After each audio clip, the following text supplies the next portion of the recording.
सुनिए, देखिए, समझिए सनातन सत्य।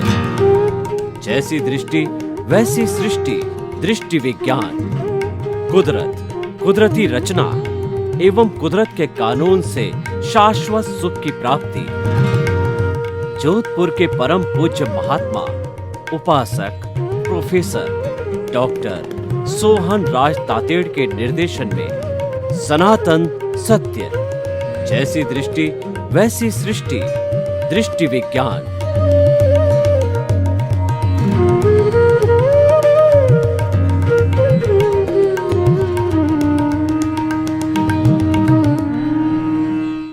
भाइयों और बहनों, मातृशक्ति को नमन। स्टूडियो में आपका हार्दिक स्वागत है, अभिनंदन है, सत्कार है। आत्मविज्ञान साइंस ऑफ द सोल कार्यक्रम के अंतर्गत हम आपको कुदरत, कुदरती रचना और कुदरत का कानून के बारे में बताते हैं। आपको सनातन सत्य के बारे में बताते हैं। यूनिवर्सल ट्रुथ, सार्वभौम सत्य क्या है वो हम आपको बताते हैं। अल्टीमेट ट्रुथ क्या है वो हम आपको बताते हैं। और उसके बताने से आपको क्या लाभ होगा कि आपको शाश्वत सुख की प्राप्ति होगी। वह हर इंसान का अल्टीमेट लक्ष्य है, शाश्वत सुख की प्राप्ति करना, अक्षय सुख की प्राप्ति करना। वह हमारे आत्मविज्ञान कार्यक्रम से मिलेगा। ये सारा हम कार्य जो है वो अलग अलग एपिसोड्स के, सपोर्टिंग एपिसोड्स के माध्यम से करते हैं। तो आज का हमारा बहुत सुंदर विषय है विधेय की अवधारणा। भाई और बहनों, विषय बहुत सुंदर है। विधेय, विधेय का मतलब होता है बिना देह के, देह में होते हुए भी देह का अनुभव नहीं करना।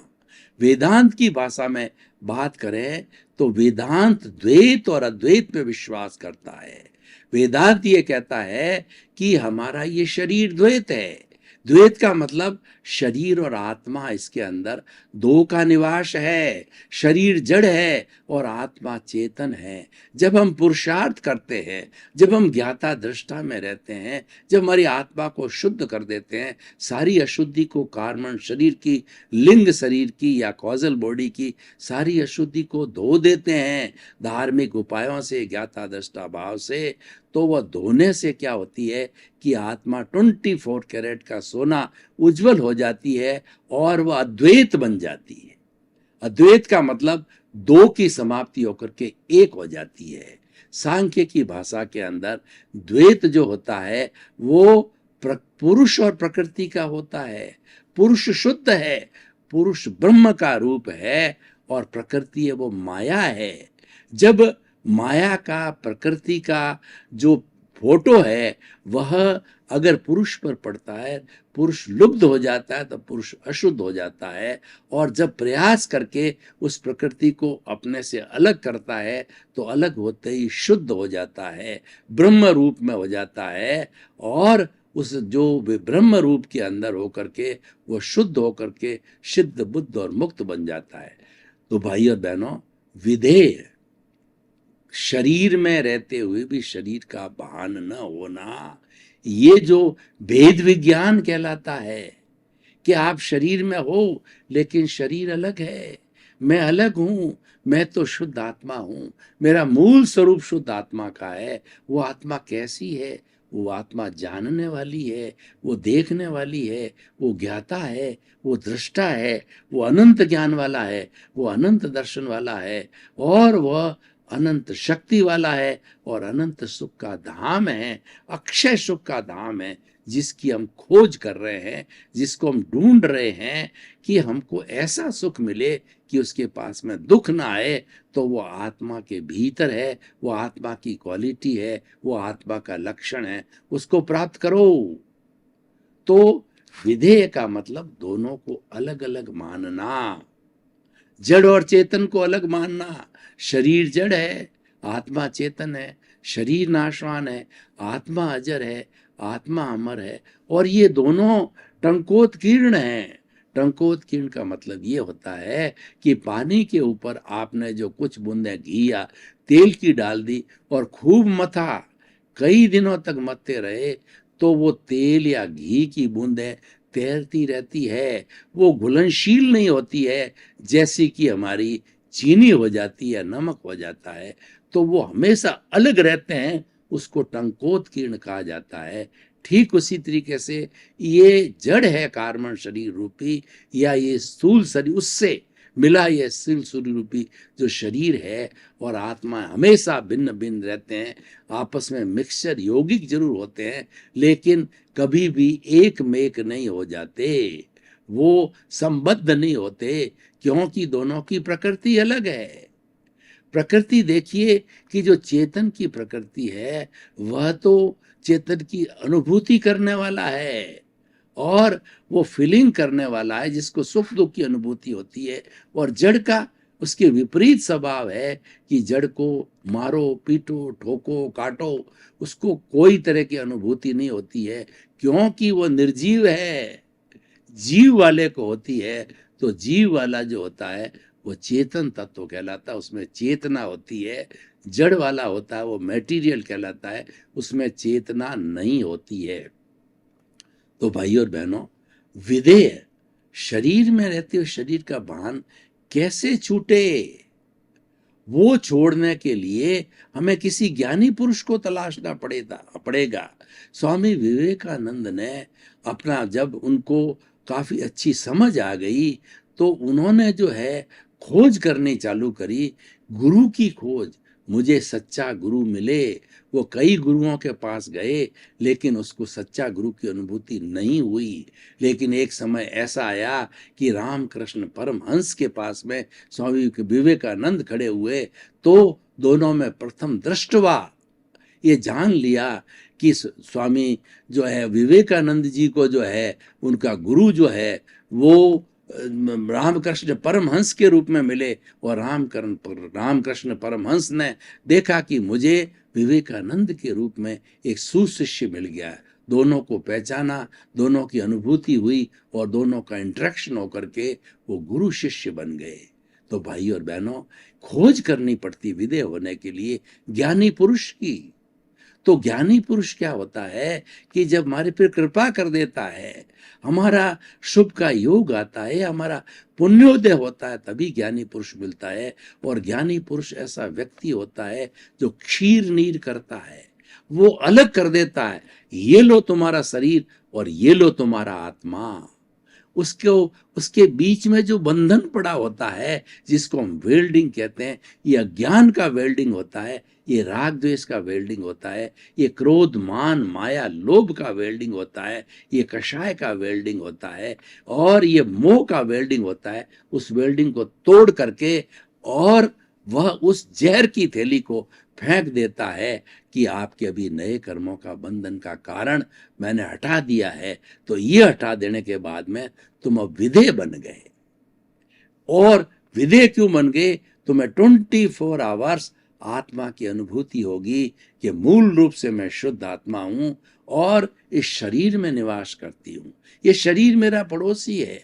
आपको ये इतनी अनुभूति करा देंगे 100% प्रतीति के बाद के अंदर कि ये जो शरीर का काम अलग है, ये शरीर तो पूर्व जन्म के कर्मों के भुगतान के लिए मिला है, ये अपना कार्य कर रहा है, क्योंकि ये पीछे से लेकर के आया है। ये व्यवहार जगत है, ये कर्मों का बंधन है, ये इसको भोगना ही पड़ेगा और एज इट इज भोगना पड़ेगा। ये तो फिल्म पीछे से लेकर के आया है। वो फिल्म जितने वर्ष तक ये जिएगा उतने वर्ष तक मन वचन काया की ये बैटरियां जो है डिस्चार्ज होती रहेगी और ये फिल्म जो है चलती रहेगी। ये कर रहा है, ये भोग रहा है, ये करने वाला अलग है और मैं अलग हूं। ये विधेय की बात हो गई कि मैं तो ज्ञाता दृष्टा हूं, जानने वाला हूं, देखने वाला हूं, और मात्र इस शरीर के मन वचन काया रूपी जो कार्य पद्धति चल रही है उसको मात्र देखता हूं और जानता हूं। और ज्ञान हाजिर होने से, प्रज्ञा की अनुभूति होने से साथ साथ में इसको ये भी निर्देश देता हूं कि तेरे पास में ज्ञान है, उस ज्ञान को विचार बना। तेरे पास विधेय का ज्ञान है, विधेय के ज्ञान को तुम ध्यान में लो। और तुम जो है अगर किसी के साथ में तुम्हारी अनबन होगी, अगर तुमने किसी को दुख दिया, देना नहीं चाहिए, दे दिया है, तुम प्रतिक्रमण करो, तुम प्रायश्चित करो, तो सामायिक आलोचना, प्रतिकृत प्रत्याख्यान करो। प्रत्याख्यान क्या है कि तुम ये संकल्प करो कि हे मेरे भीतर विराजमान शुद्ध आत्मा भगवान, मुझे ऐसी शक्ति दो, जागृति दो कि मेरे द्वारा प्राणी मात्र को किंचित मात्र भी दुख न हो, दुख न हो। ऐसी शक्ति दो, ऐसी जागृति दो, और मुझे ऐसा समर्थ बनाओ मैं किसी को दुख ना दूं। ये जो है भावना विधेय की अवस्था में आ जाती है। विधेय होते ही आपको ऑटोमेटिकली भीतर ये अनुभूति चालू हो जाएगी, क्योंकि आपको किसी ज्ञानी पुरुष से ज्ञान मिल गया है, और ज्ञान इसलिए मिला है कि आपका पुण्योदय हुआ है। और विधेय वाला जो है, विधेय वाले का क्या चिंतन होगा वो मैं आपको सब बता देना चाहता हूँ। कोई व्यक्ति ज्ञान लेने के बाद में विधेय हो जाता है तो उसका चिंतन कैसा होता है ये मैं आपको बताना चाहता हूँ। उसके अंदर ऐसी भेद रेखा पैदा हो जाती है, लाइन ऑफ डिमार्केशन पैदा हो जाती है। ये अलग है, मैं अलग हूँ, ये जड़ है, ये मैं चेतन है। मैं कभी ये नहीं हो सकता, ये कभी मैं नहीं हो सकता। दोनों सच्चाई है। जब तक जो है हमारी मुक्ति नहीं होगी तब तक न ये मेरे से अलग हो सकता है, न मैं इससे अलग हो सकता हूँ। और जब शुद्धिकरण हो जाएगा, मुक्ति की अवस्था हो जाएगी, तो ये मेरे से अलग होकर के ऑटोमेटिकली मैं, मेरे विधेय जो कहलाता है वह होता है जीवन मुक्त।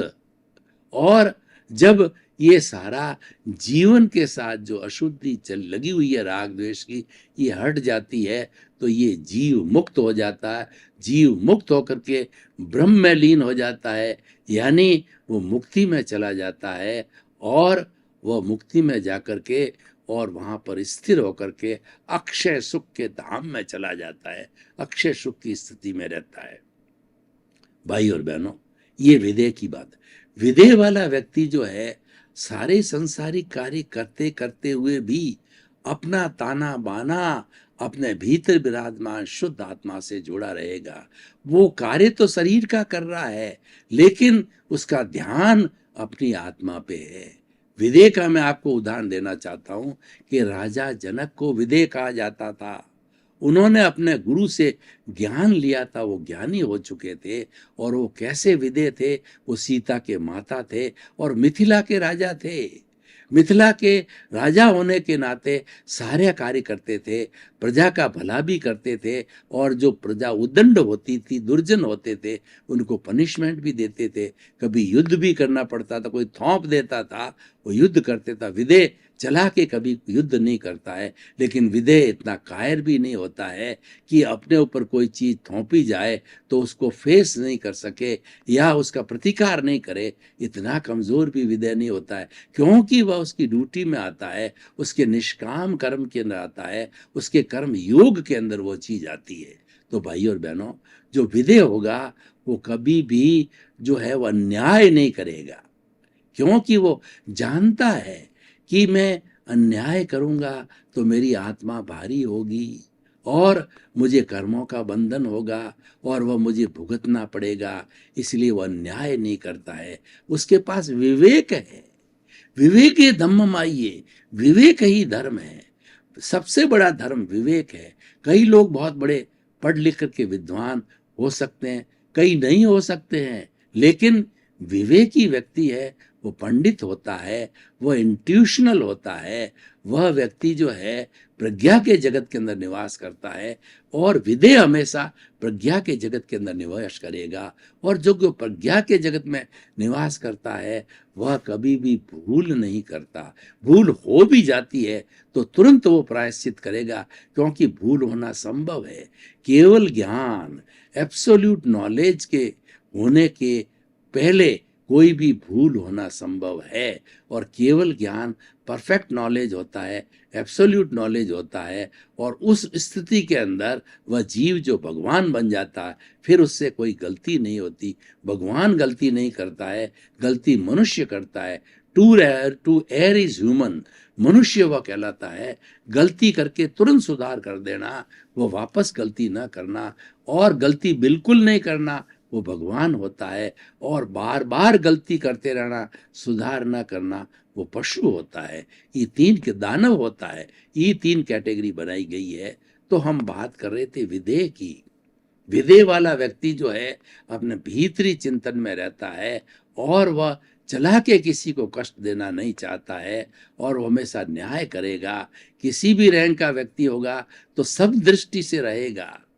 वो ये चिंतन करेगा कि इस जीवित प्राणी के अंदर जो कोई भी आत्मा वैसी की वैसी मेरे में है, तो मैं इसको क्यों काटूं और क्यों पाटूं, क्यों क्यों काटूं और क्यों उसको तोड़ूं। सबसे बड़े विधेय के एक जो है वो साधक की, ज्ञानी की मैं आपसे बात करना चाहता हूं कि जो हमारे कबीरदास जी बहुत बड़े संत हुए हैं, सूफी संत हुए हैं, और ये भक्ति मार्गी थे। कबीरदास जी के कमाल नाम का बेटा था। कबीरदास जी बकरी पालते थे, तो और बकरी का दूध पीते थे।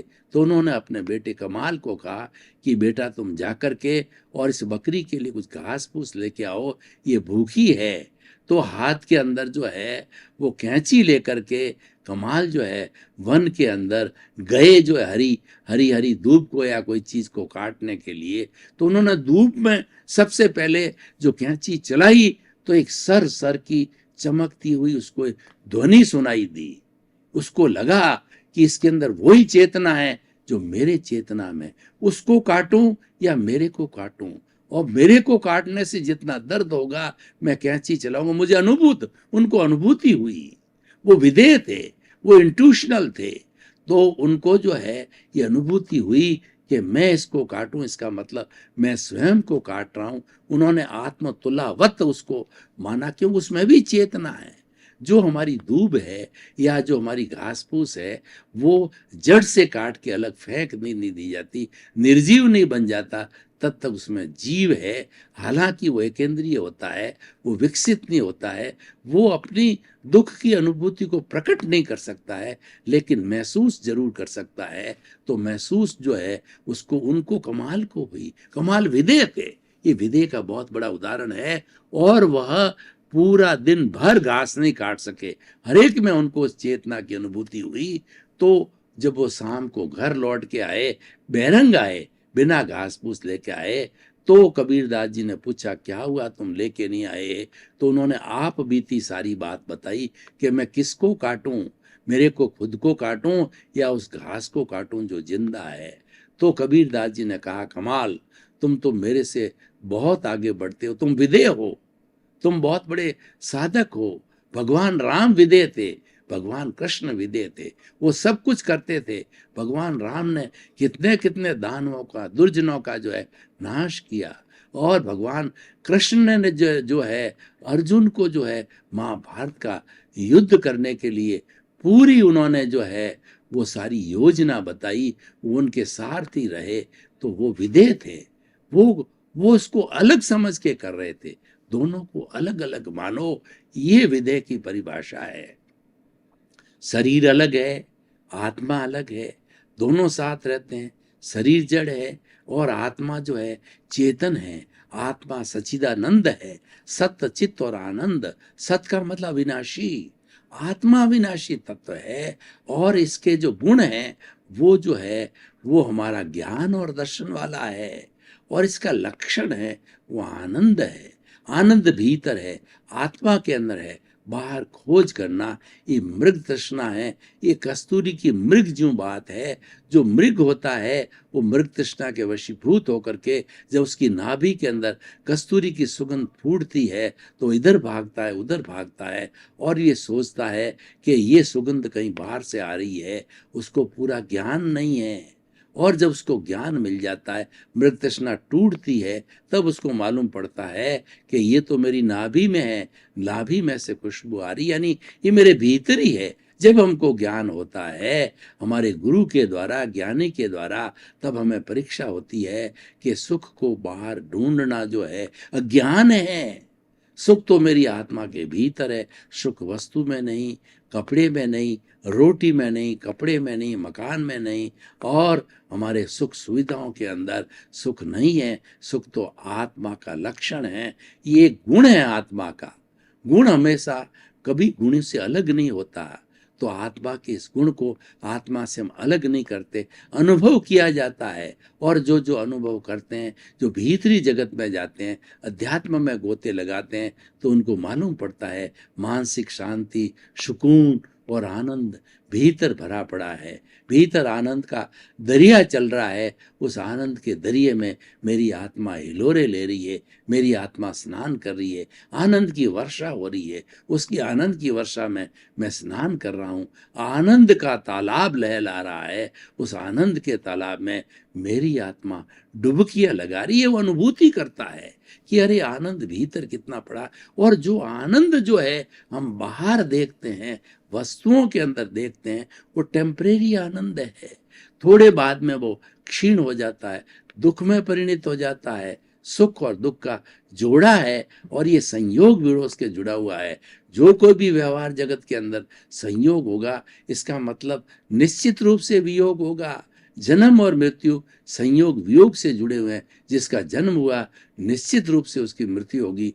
कोई अमर नहीं है, अमर तो केवल आत्मा है। उसकी भजना करना, उसको पहचानना, उसकी स्मृति करना, उसकी माला फेरना और उसको केंद्र में रखना और उसकी उपासना करना, उससे बातचीत करना, उसे रिझाना, ये सारा पुरुषार्थ है, ये सारी जागृति है। आत्मा की स्मृति रखना जागृति और विदेह करता है। विदेह हर क्षण जो है आत्मा की जागृति में होता है।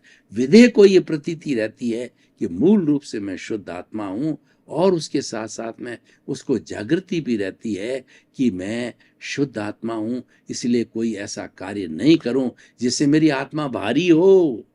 मेरे जो पूर्व जन्म के जो कर्मों का बर्फ रूपी जो है बंधन पड़ा हुआ है, वो डिस्चार्ज रूप में पिघलता रहे, उसके डिस्चार्ज की योजना बनाता है।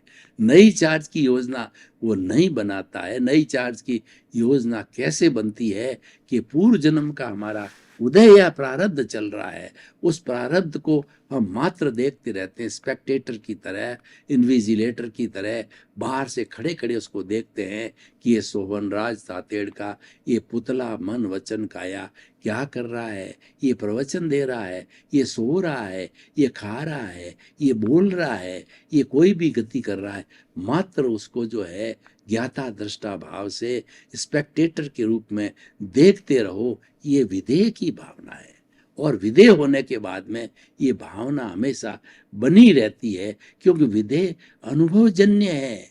विदेह की बात को शब्दों में प्रकट नहीं किया जाता है, विदेह की बात को अनुभव में किया जाता है। जब ये जागृति 24 आत्म जागृति बनती रहती है, आत्मरंजन बना रहता है, तो व्यक्ति धीरे धीरे अनुभव की श्रेणी के अंदर आगे से आगे बढ़ता जाता है। और एक क्षण ऐसा आता है कि वह अनुभव भी 100% की अवस्था में चला जाता है। कभी इधर उधर खिसकता नहीं है, कभी स्मृति नहीं होती है, कभी विस्मृति नहीं होती है, एक क्षण भी विस्मृति नहीं होती है, एक क्षण भी प्रमाद नहीं होता है। तो उसकी स्थिति के अंदर केवल दर्शन प्रकट होता है। आत्मा के अंदर 13वां गुण स्थान और 13वां गुण स्थान प्रकट होकर के उसको केवल ज्ञान हो जाता है। केवल ज्ञान होने के बाद में, एब्सोल्यूट नॉलेज होने के बाद में वो भगवान बन जाता है। और उस भगवान से जड़ की, चेतन की, भूत की, भविष्य की, वर्तमान की कोई भी अवस्था छुपी नहीं रहती है। वो पूर्ण होता है, वो परफेक्ट होता है, वो जो है आप्त ज्ञानी होता है। तो भाई और बहनों, ये सब विदेश के होने से होता है। तो मैं अब इस एपिसोड को आज के परिप्रेक्ष्य के अंदर देखना चाहता हूँ, ओपन टू ऑडियंस करना चाहता हूँ। इसका अर्थ ये है कि मैं जानना चाहता हूँ कि ये एपिसोड, ये भविदेव की धारणा, विदेह की अवधारणा मानव मात्र के लिए कैसे उपयोगी है तथा समाज को ये कैसे उपयोगी बनाएगी और उसके जरिए वसुधैव कुटुंबकम अच्छे विश्व का निर्माण पुनः कैसे होगा। तो भाई और बहनों, मैं जानना चाहता हूँ कि जो लोग ज्ञान प्राप्त करके विदेह की स्थिति को पैदा कर लेते हैं, वो उत्कृष्ट स्थिति होती है। और उस स्थिति को प्राप्त करना, ये पुरुषार्थ, उसकी जागृति, ये पुरुषार्थ कहलाता है। हर एक को प्रयास करना चाहिए। और प्रयास सबसे पहले ज्ञानी पुरुष को ढूंढो, गुरु को ढूंढो, गुरु का ज्ञान देना से ही हमारी तरक्की होगी। गुरु गोविंद दाऊ खड़े और काके लागू पाए, बलिहारी गुरु आपने और गोविंद दियो बताए।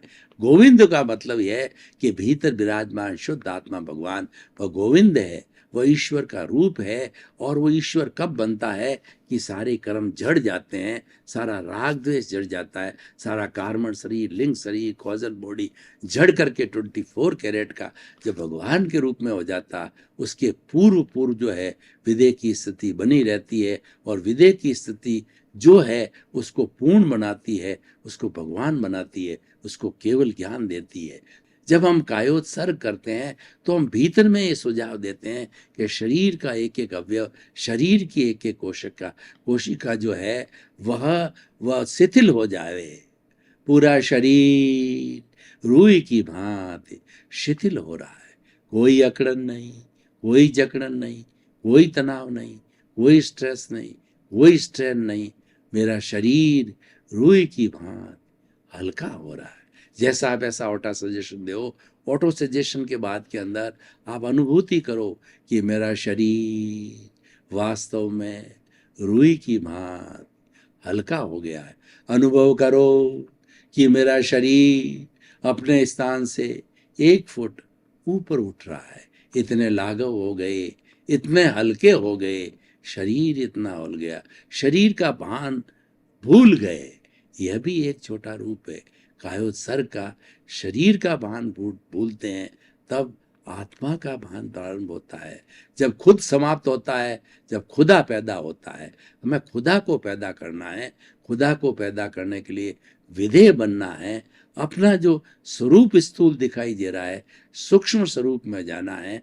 सूक्ष्म स्वरूप है हमारा चेतन का स्वरूप है, हमारा चेतन का साम्राज्य है, हमारी आत्मा का जगत है। उसके अंदर भीतर जाइए, उसके भीतर गोते लगाइए तो आप विधेय बनोगे। बाहर का जगत तो हमारा भोग का जगत है, बाहर का जगत हमारा व्यवहार का जगत है, बाहर का जगत हमारी परतंत्रता है। बाहर के जगत को हम पीछे से लेकर के आए हैं, एज इट इज जीवन भर भुगतना पड़ता है। और भीतर का जो अध्यात्मा का जगत है वो हमारा पुरुषार्थ का जगत है कि हमें जागृति लाता है, हमें ज्ञाता दृष्टा भाव में ले जाता है। और हम देखने की अपना नजरिए को जो है वो खड़ा करते हैं कि विधेय है, ये अलग है, वो अलग है। भेद विज्ञान होता है। तो भाई और बहनों, ये भेद विज्ञान हमें तारने वाला है। भेद विज्ञान हमें विधेय बनाने वाला है।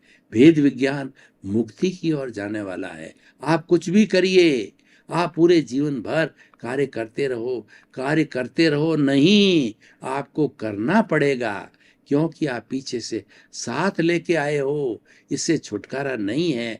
व्यवहार शुद्धि बिना जो है हमारा जो है मुक्ति नहीं हो सकती। निश्चय शुद्धि के लिए व्यवहार शुद्धि करना पड़ेगा, क्योंकि आप लेके आए हो, क्योंकि आप ये कॉजेज डाल के आए हो, आप इसको बांध के आए हो। ये आपके कॉज को इफेक्ट में आपको भुगतना ही पड़ेगा। ये सृष्टि का नियम है। इसके शुद्धिकरण के बाद के अंदर ही आप मुक्ति जा सकते हो। तो हमें विधेय बनना है। विधेय बनने के बाद में हमारा कहिए कि बहुत बड़ा कार्य हो जाता है। विधेय जो है एक मुक्ति की नींव है। और विधेय है जो है हमारा ये सेपरेशन है। हम साथ रहते हुए भी अपने आप को अलग अलग मानते हैं, ये सेपरेशन है। हम कमलवत जीवन जीते हैं। कमलवत जीवन किसे कहा जाता है कि जग माही ऐसो रहो और जो अम्बुज सरमाई री नीर जल के आश्रय। भाई और बहनों, आपका बहुत बहुत धन्यवाद।